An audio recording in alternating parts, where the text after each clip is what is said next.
mainly through our product matrices because they should be very easy to navigate. If we can hit 80 or 90% of the things that are going to trip you up when you deliver a loan, then good for us. Job well done. I can just tell you that you deal with a much different, a lower sophisticated level customer in a best efforts environment, whether it's delegated or not delegated. Okay.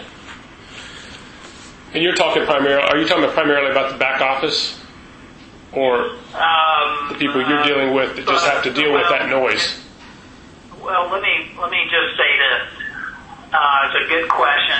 From the customer's perspective, oftentimes you have loan officers and processors that are trying to structure deals, okay? Yep. Whereas in a bulk mandatory environment, oftentimes it's already gone through their in-house underwriters. It's already been underwritten, gone through maybe a compliance check or two before it closes. Whereas when you're dealing with best efforts, yeah, there may be delegated or non-delegated, but my experience has been on a non-delegated basis, you've got a full range of loans coming in from an inexperienced loan officer that's trying to throw everything up against the wall. Same thing with a processor. Yep. And I joke around, I call those spaghetti vendors. They throw it up against the wall to see if it sticks. All the way to some people that are more sophisticated where they'll actually have an underwriter review something before it's sent in for, say, a non-delegated underwriting review. So I think whatever we can do to make sure that the loans are as clean as possible coming in so that they don't cost us money.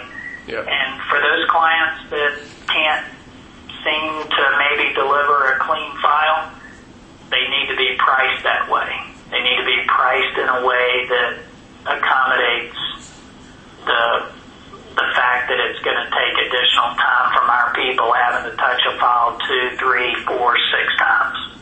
Right. Okay.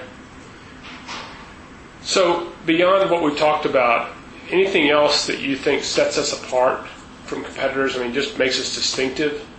And by the way, do people think of us, in your dealings, do they still think of us as NationStar, or have they come around to thinking of us as Mr. Cooper? It's a little bit.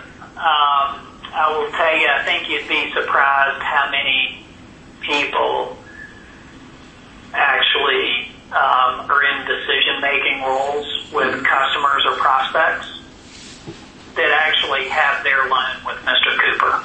All right?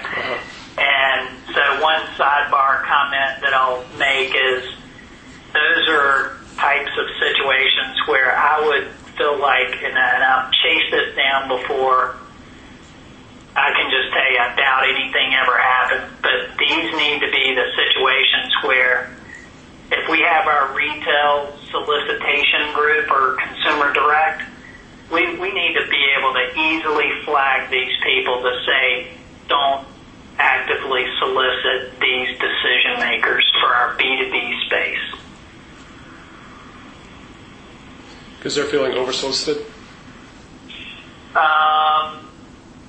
Let me just say that that's come up before, and my response is, oh, well, was your loan sold to us or delivered to us from, you know what I mean, yeah. Say a $75 million city MSR acquisition? Well, yeah, our consumer direct group's definitely going to be working that group.